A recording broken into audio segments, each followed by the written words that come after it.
Bonjour, je m'appelle Philippe Pascot, j'ai 62 ans. J'ai écrit 3 livres depuis 2 ans, Délit d'élu, Pilleurs d'État et Du goudron et des plumes. Je suis ce qu'on appelle tout à fait modestement, un éveilleur de conscience. J'essaye de mettre sur la table ce que des élus ont caché sous le tapis. Je l'écris dans des livres, et puis apparemment ça plaît bien, puisque j'en suis à presque 100 000 ventes sur les 3 livres, sans avoir fait jusqu'à présent une seule grande télé. Donc voilà, je suis marié, j'ai 6 enfants, je suis un homme comme tout le monde, je suis pas plus intelligent, pas moins intelligent, mais c'est vrai que je supporte pas l'injustice, et je supporte pas que des gens qui sont soi-disant exemplaires nous fassent croire qu'il faut qu'on se restreigne, alors qu'eux s'en mettent plein les poches. Bonjour pour le club desoptimistes.fr. Nous sommes en compagnie de Philippe. Bonjour Philippe. Bonjour. Merci donc d'accepter cette invitation déjà à Besançon, puisqu'il y a une conférence, et à cette interview donc pour le club des optimistes. On peut dire que vous êtes un homme orchestre. Oui. Vous faites plein de choses, chevalier des arts et des lettres. Oui. Vous avez été élu polyvalent. Oui. De la mairie d'Evry, d'Emmanuel Valls. Alors, je m'aimerais bien qu'on revienne un petit peu en arrière. J'ai découvert sur Internet que dans les années 80, vous avez fondé le premier mensuel français consacré au chat, oui. À l'époque, il n'y avait pas de mensuel sur les chats, donc j'ai fondé le premier magazine mensuel uniquement consacré aux chats, qui a bien marché puisqu'on avait presque 3000 adhérents au bout de 1 an, et on a été racheté par une filiale de 30 millions d'amis qui nous a laissé essuyer les plates et puis qui après nous a racheté. Et le journal existe encore, le mensuel maintenant s'appelle À tout chat, je crois, quelque chose comme ça. À quel moment, je sais que vous avez un fils aussi qui passe à la télé, qui est très jeune. J'ai un fils qui s'appelle c'est Panayotis Pasco, qui vient d'avoir 18 ans et son bac m'en sont bien, que vous pouvez retrouver sur TMC et TF1, qui suit les traces de son père d'ailleurs. Mais j'ai plusieurs enfants qui font ça. J'ai un autre qui fait du théâtre, j'en ai un qui a monté une société qui s'appelle agriconomie.com, qui est maintenant quasiment millionnaire, puisqu'en 1 an il a embauché 40 personnes. J'ai un autre fils qui est avocat. Bref, j'ai 6 enfants. Mais je ne suis pas catholique intégriste ni musulman. Alors, cette jeunesse, à quel moment vous avez découvert cette envie de faire du théâtre, on va en parler également, des caméras cachées, et puis ensuite la politique? Mais j'ai toujours été un trublion, j'ai toujours été un électron libre, et j'ai toujours aimé donner aux autres. Et il n'y a rien de mieux que de monter sur scène pour donner aux autres. C'est-à-dire que vous vous éclatez, vous donnez un maximum de choses pour que les gens reçoivent du plaisir. Moi, j'adore donner du plaisir aux gens, donner du bonheur. Parce qu'on n'a qu'une seule vie et qu'elle est courte, et que si on passe sa vie à larmoyer, à pleurer, etc., c'est pas bon. Donc donnons du bonheur, ayons du bonheur. Et donner du bonheur, ça veut dire aussi dire des vérités. Vous avez réalisé quelques records. Oui. Est-ce que vous pouvez nous en parler? Oui, j'ai quelques records du monde à mon actif, et j'ai le record du monde de la traversée d'un tunnel de feu à pied, mais de 50 mètres. Mais celui dont je suis le plus fier, c'est le record du monde de l'attache de trombone. Oui. 42 km de trombones attachés les uns aux autres en 1983, je dis 43, j'ai l'air si vieux que ça. Ouais. Et voilà, on a fait ça parce que c'est un record qui n'a pas coûté d'argent. Tout le monde a rapporté des trombones de tout le département. Il y a une solidarité énorme, les gens se réunissaient le soir, et d'attacher des petites trombones, ça faisait des espèces de chaînes. Et cette chaîne-là, elle a fait vivre 500 personnes pendant 1 an. Voilà, donc, et puis ensuite, pilote d'avion également, lors de votre service militaire. militaire. Il a bien creusé ma vie. Oui, j'étais pilote d'avion monomoteur au Tchad. Dans les années 74, j'étais là-bas au moment de la guerre entre Hissène Habré et Tombalbaye. Voilà, donc j'étais là-bas au moment où il y avait Madame Françoise Claustre, pour ceux qui sont plus vieux, qui était là-bas. J'étais pilote d'avion, pilote de monomoteur, et j'ai accompagné un mec qui s'appelait Jorniak entre le Djamena et le Tibesti. Toujours pour un but solidaire. Hein. Toujours. Non, là j'étais à l'armée. À l'armée, voilà. Là j'étais à l'armée. Mais bon, plutôt que de balayer les rues et balayer machin, je préférais faire pilote d'avion. Alors, il y a également un orchestre qui a été monté, pas n'importe laquelle. Hein. Ah non, alors, je me suis occupé pendant 5 ans, de 2004 à 2009 environ, du seul orchestre symphonique totalement noir au monde, dans les poubelles de Kinshasa. Donc pendant 5 ans, j'ai fait des allers-retours 4, 5, 6 fois par an pour former l'orchestre, faire des stages de formation, leur trouver du matériel. Et cet orchestre-là, qui s'appelle l'OSK, tourne dans le monde entier. Il a même rencontré Angelina Jolie et Brad Pitt il n'y a pas longtemps. Il y a un film qui a été fait par des Allemands et maintenant ils vivent leur vie et ils mangent à leur faim, ce qui n'était pas le cas avant. C'est-à-dire que moi j'ai vu des gens formidables là-bas qui faisaient 40 km à pied, avec rien dans le ventre, pour faire du violon. Et ce qui m'a le plus impressionné, c'est que, comme là-bas, il y a des coupures d'électricité énormes dans les poubelles de Kinshasa, il y avait un autre personnage qui faisait de la lumière au-dessus du pupitre pour que la personne puisse faire du violon. Et ça c'est fantastique. J'ai emmené des Blancs là-bas, c'était des grandes leçons de vie pour eux. Et également, il y a des groupes qui ont été formés, toujours à travers des organismes que vous avez formés. C'est un de mes boulots que j'ai fondé en 1989, un petit truc qui fait partie de la communauté du Grand Paris Sud, dont M. Valls redeviendra bientôt le président. Salut Manu, si tu m'écoutes. Et là, j'ai monté un truc qui s'appelle la Halle du Rock. Donc, je prends des jeunes dans la rue, j'en fais des gagnants. Puis après, s'ils veulent, ils deviennent des vedettes. Donc, j'ai aidé des groupes comme les Silmaris, Mr. Gang, une dizaine de groupes qui maintenant sont très connus, sont passés par mes mains, sont passés par la Halle du Rock. Et encore une fois, je n'ai jamais gagné d'argent sur eux. C'est-à-dire que je ne fais pas ça pour l'argent, je fais ça parce que c'était des gens bien. On revient à la politique. Oui. Donc, vous avez fait 25 ans de politique. 25 ans de politique. C'est-à-dire que je pars du principe que c'est facile de critiquer à l'extérieur et qu'à un moment donné, il faut être dedans. Quand j'ai commencé à organiser des matchs de catch, je suis devenu catcheur. Donc je suis monté sur le ring et j'ai fait du catch. J'ai fait une quinzaine de combats avant que ça se termine un peu mal pour mon dos. Mais au moins, je savais de quoi je parlais quand j'organisais. Donc la politique, à un moment donné, j'en ai eu marre. J'étais directeur de maison de jeunes à l'époque. Et j'en ai eu marre qu'à chaque fois qu'un élu changeait, les subventionnés, j'ai été voir comment ça se passait. Et je me suis donc mis à faire de la politique moi aussi. Et donc, dans la politique, il y a eu, j'imagine, des moments, des tentations où on vous a proposé des choses. Il y a eu énormément de tentations, encore une fois. L'homme est faible, la femme est faible. Et c'est vrai que quand j'étais président de la formation professionnelle et de l'apprentissage sur l'Île-de-France, je gérais 800 millions d'euros par an. 800 millions d'euros par an. Les CFA, l'école de la deuxième chance, etc., etc. On m'a proposé un certain nombre de choses. Mais comme je dis toujours, on a le droit de proposer. Après, on a le droit de refuser. Moi, j'ai jamais accepté un pot de vin. Jamais.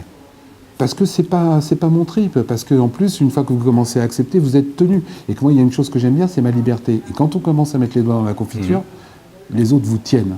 Et vous êtes comme ça. Et moi, j'aime trop être libre. Et ce qui vous permet aujourd'hui, bien évidemment... D'ouvrir ma gueule. Voilà, et écrire 3 livres, donc des livres d'élus, Pilleurs d'État et du goudron et des plumes. D'ailleurs, je vous le conseille, achetez-le, je connais l'auteur, il est sympa. Oui, moi aussi, il paraît qu'il est assez sympa. Alors, on a l'impression, quand on lit ces livres, que c'est une sorte de revanche peut-être contre les hommes politiques, ou peut-être une frustration parce que Philippe Pascot n'a pas... Je ne suis pas du tout aigri. Voilà. Je n'ai jamais été aigri. Sauf que j'ai vu des choses, je les ai découvertes, et j'ai la capacité de fouiller sous le tapis. Et moi, je me sens pas... Je dis, pour moi, c'est pas possible. Quand je découvre quelque chose, il faut que j'aille jusqu'au bout. Un jour, dans mon bureau, il y a quelqu'un qui est rentré, une mère en pleurs, qui me disait, Philippe, mes enfants sont en train de mourir. Ils ont une leucémie, il n'y a pas de banque de donneurs de moelle osseuse. Pendant 8 ans, j'ai monté la banque de donneurs de moelle osseuse en France, qui était à 600 donneurs quand je l'ai pris en main. Et quand on l'a quitté, il y avait 120 000 donneurs. Parce que quand quelque chose vous arrive, vous avez 2 solutions. Soit vous fermez les yeux, vous tournez la tête, soit vous ouvrez les yeux et vous rentrez dans le combat. Moi, je préfère ouvrir les yeux et rentrer dans le combat. Donc, à un moment donné, j'ai découvert des choses en politique. J'ai dit non, ça suffit. Moi, j'ai jamais voté en fermant les yeux. J'ai toujours voté en étant convaincu. Plusieurs fois, quand j'étais maire adjoint de M. Manuel Valls, j'ai refusé de voter certaines choses en conseil municipal. Manu m'a convoqué en me disant « Tu comprends pas, tu sais, tu m'expliques pas, je vote pas ». Moi, je veux bien voter, mais je veux être convaincu. Je veux bien mourir, mais je veux savoir pourquoi. Donc, si on ne m'explique pas pourquoi, je ne vote pas. Et j'ai toujours été comme ça. Donc, ce n'est pas une revanche, et je ne suis pas aigri en écrivant ces 3 livres. Et dans ces 3 livres, donc, on découvre des choses qu'on peut considérer parfois grossières, mais qui existent. D'abord, tout est factuel dans ces 3 livres. Je n'ai rien inventé. Tout ce que j'ai écrit est vrai, vérifié. J'ai eu sur 1200 noms, parce que je mets les noms, c'est-à-dire que je vais jusqu'au bout de ma logique. Je ne me contente pas de dire, je mets les noms, je mets ce qu'ils ont fait, et je mets où ils l'ont fait. Je n'ai eu qu'un seul procès, parce que j'avais fait une petite erreur. C'est même pas une malversation, c'est une petite erreur de 2 lignes que j'ai rectifié depuis. Donc 1200 noms, je n'ai mis que des choses vraies. Ce que j'ai mis est factuel.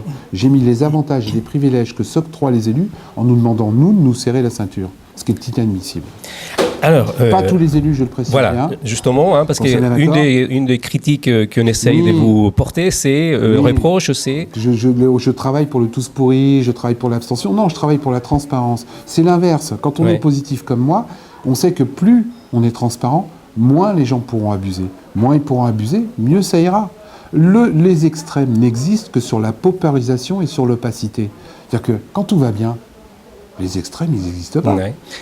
Donc je ne travaille pas pour les extrêmes, moi je travaille contre les extrêmes. Mais je travaille contre les extrêmes en étant transparent. Plus les gens seront, moins on pourra abuser. Vous venez de prononcer le mot positif. Je fais partie du club des optimistes.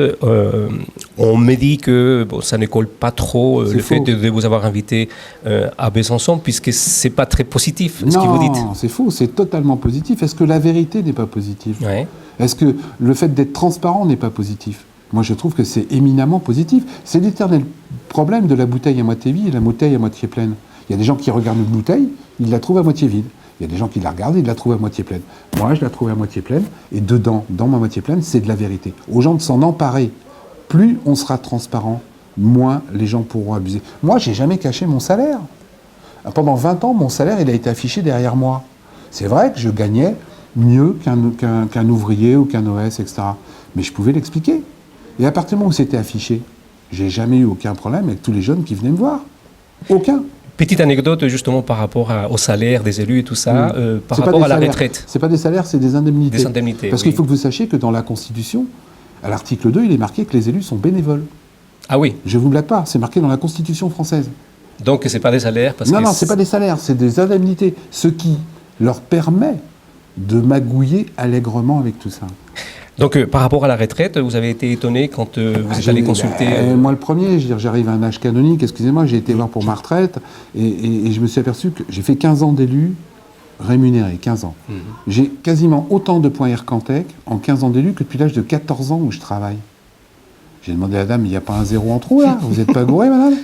Ah ben non. Ah ben putain, la soupe est bonne. Mais c'est normal, puisque quand on cotise un an en tant qu'élu, la mairie ou la collectivité abonde d'un an.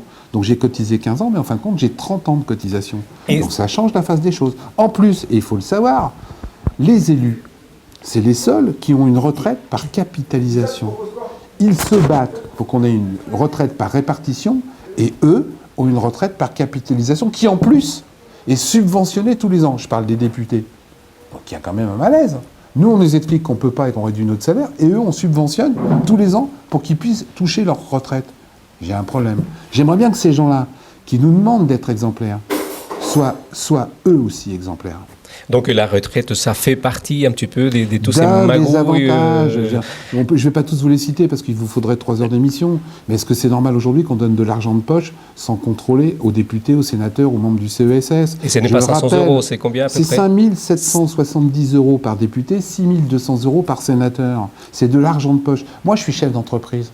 Si je paye un restaurant à quelqu'un, je suis obligé de le justifier. Si je ne le justifie pas, je risque d'être mis en examen pour abus de bien social. Ouais. Je suis obligé de payer et je donne ma facture au comptable qui me rembourse. Les élus, non. Et vous ne pouvez pas manger 3 fois. C'est un problème. Les élus, on leur donne du pognon, ils ont fait ce qu'ils veulent. En plus, j'ai du mal à comprendre, je le dis souvent dans mes conférences, un élu qui a plusieurs mandats, il a plusieurs frais de représentation. Moi, je ne déjeune qu'une seule fois par jour. Pourquoi on lui rembourse 3 fois le déjeuner? Tout ça, c'est des trucs qui me rendent fou.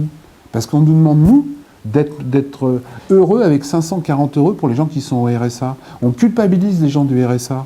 Ouais. Et ces mecs-là s'en mettent plein les fouilles. Ça suffit, arrêtez de nous prendre pour des cons. Et on met des contrôles, justement, pour qu'il n'y ait pas des abus. Les contrôles, il y en a plein. Les contrôles, c'est pour les petits, pas pour eux. Là aussi, ça m'énerve. C'est-à-dire qu'aujourd'hui, on peut contrôler les comptes en banque quasiment de tous les salariés. On peut croiser les informations de tous les salariés pour savoir si malheureusement tu n'as pas plus d'enfants, si tu ne te rends pas un petit peu. Mais eux, on ne peut pas. Pourquoi on ne pourrait pas, eux? Mais c'est à eux en premier qu'il faudrait. C'est à eux de nous montrer l'exemple. Pourquoi on ne peut pas contrôler le compte banque d'un élu? Pourquoi il y a des espèces d'immunité pour ces gens-là? Est-ce que moi j'ai une immunité? Pourquoi quand un élu il fait une fraude fiscale, il y a un bureau spécial dans chaque perception pour traiter la fraude fiscale de l'élu? Pourquoi il y a ce qui s'appelle le verrou de Bercy? Vous connaissez le verrou de Bercy? Je vais vous l'expliquer, c'est un truc de fou. C'est-à-dire que quand on découvre une fraude fiscale sur un élu de grande importance, pas le petit élu bien entendu, eh bien, avant de déclencher une enquête judiciaire, il faut l'autorisation du ministre. Mais s'il y a faute, pourquoi j'ai besoin de l'autorisation du ministre pour déclencher une enquête judiciaire? Eh bien ça s'appelle le verrou de Bercy. Et quel que soit le gouvernement, il ne le retire pas. Casier judiciaire. Parlons-en. Casier judiciaire vierge, ça c'est une de mes grandes batailles.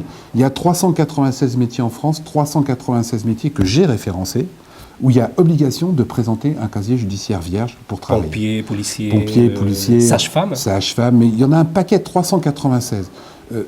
Pour travailler dans une mairie, vous êtes obligé de présenter un casier judiciaire vierge.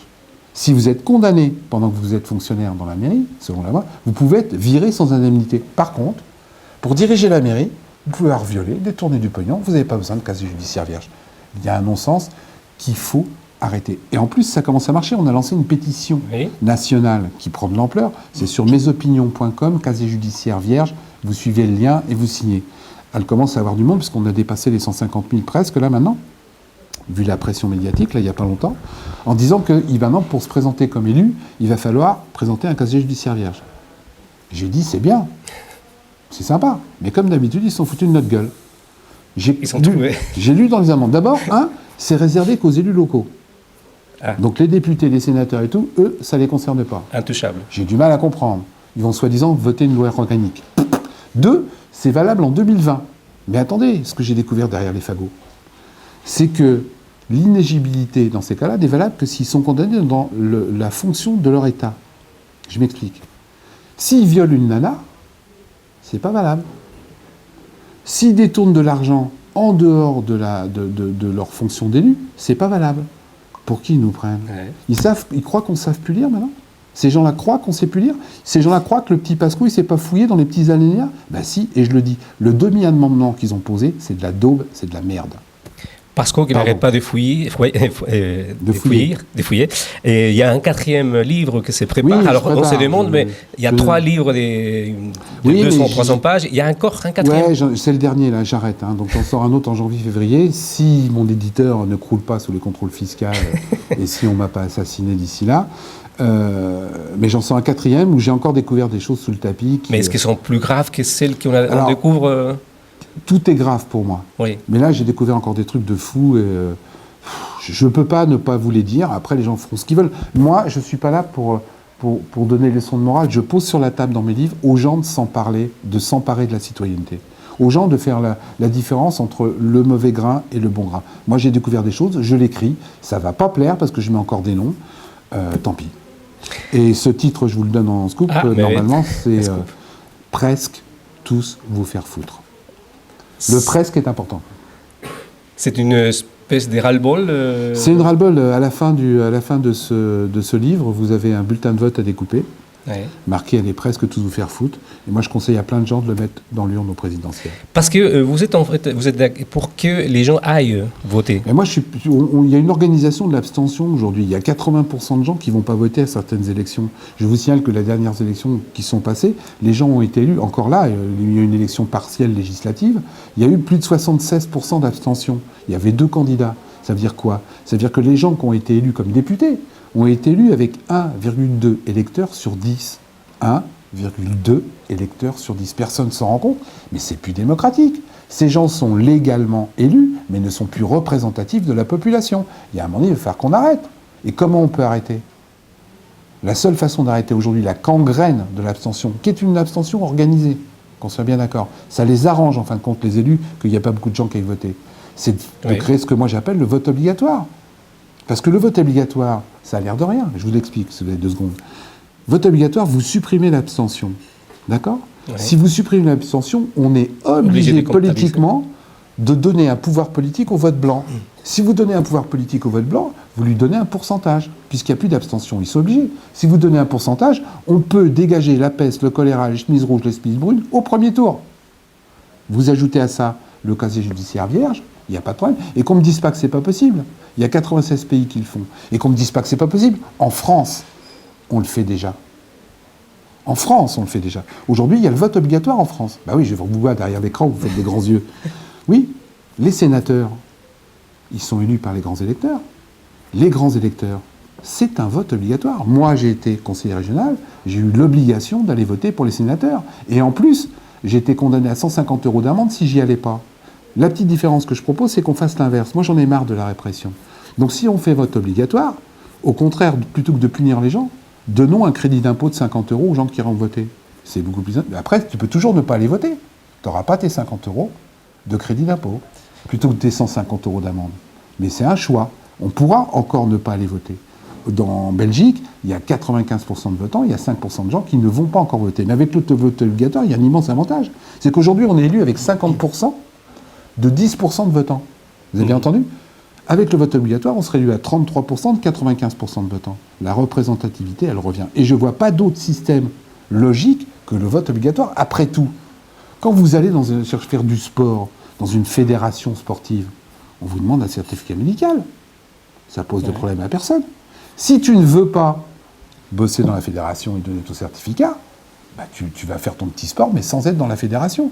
Donc, voter, c'est de la citoyenneté, c'est aussi le bonheur de tout le monde, c'est les routes, c'est les voiries. Pourquoi ça ne serait pas obligatoire? Moi, ça ne me pose aucun problème. Derrière tous ces dénonciations... Pardon, je parle vite et beaucoup. Derrière toutes ces dénonciations... C'est pas des dénonciations. Ou des mises sur les tapis... voilà. Non, dénonciation, moi je ne suis pas un collabo, j'envoie pas des lettres à Cognito.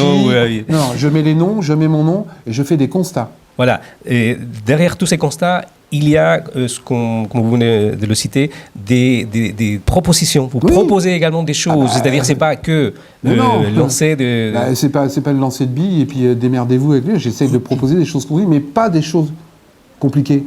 Juste des choses de bon sens. Il y a un truc vachement simple. Moi, je suis pas contre que les élus aient ce qu'on appelle l'IRFM. Je dis simplement qu'ils doivent justifier leurs dépenses, ce qui n'est pas le cas aujourd'hui. Je suis pas contre qu'un élu ait un avocat pour se défendre. Je dis simplement que si l'élu est condamné, il doit rembourser les frais d'avocat. Ce qui n'est pas le cas aujourd'hui. Voilà. Aujourd'hui, les gens sont cocus jusqu'au bout. Je vais citer un dernier petit exemple qui arrive souvent, je le cite souvent. Il y a un type qui a été condamné et qui avait donné entre 13 et 20 millions d'euros.